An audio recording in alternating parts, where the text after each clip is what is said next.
Story మీకోసం. లక్ష్యం minus ఏకాగ్రత. పూర్వం ఒక గ్రామంలో ఒక శిల్పి ఉండేవాడు.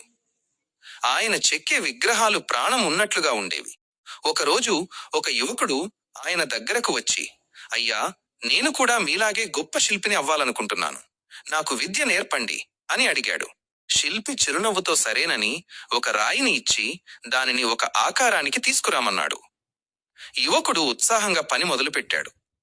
కాని కొద్దిసేపటికే అతని దృష్టి పక్కనే ఉన్న మరో శిల్పి మీద పడింది. అతను చాలా వేగంగా పనిచేస్తున్నాడు. అది చూసి ఈ యువకుడు కంగారుపడి తన పనిని వేగవంతం చేశాడు. ఆ కంగారులో రాయి పగిలిపోయింది. మళ్ళీ రెండో రాయి తీసుకున్నాడు. ఈసారి ఎవరో అటుగా వెళ్తూ శిల్పిని పొగుడుతుంటే ఆ మాటలు వింటూ మురిసిపోయి మళ్లీ తప్పు చేశాడు. ఇలా చాలాసార్లు జరిగింది. విసిగిపోయిన యువకుడు శిల్పి దగ్గరకు వెళ్లి, నేను ఎంత ప్రయత్నించినా విగ్రహం పూర్తి చేయలేకపోతున్నాను, నాలో నైపుణ్యం లేదేమో అని బాధపడ్డాడు. అప్పుడు ఆ వృద్ధ శిల్పి ఇలా అన్నాడు, నైపుణ్యం అందరిలోనూ ఉంటుంది నాయనా, కాని ఏకాగ్రత అందరి దగ్గర ఉండదు.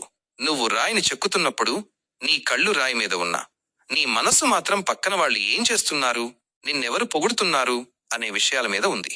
నీ పని మీద నీకు ప్రేమ, పూర్తి ఏకాగ్రత ఉన్నప్పుడే ఆ రాయిలో ఉన్న దైవం బయటికి వస్తుంది. ఆ మాటలతో యువకుడికి తన తప్పు తెలిసింది. బయట ప్రపంచాన్ని మర్చిపోయి తన పని మీద దృష్టి పెట్టాడు. కొన్నాళ్లకు అతను అద్భుతమైన శిల్పిగా ఎదిగాడు. ఈ కథ ఇచ్చే సందేశం: మనం ఏ రంగంలో ఉన్నా సరే మన దృష్టి కేవలం మన లక్ష్యం మీద మాత్రమే ఉండాలి. పక్కన వారు మనకంటే వేగంగా వెళుతున్నారని కంగారు పడకూడదు. ఎవరో విమర్శిస్తున్నారని ఆగిపోకూడదు. మన పనిని మనం ప్రేమిస్తూ ఏకాగ్రతతో చేస్తే విజయం వరిస్తుంది.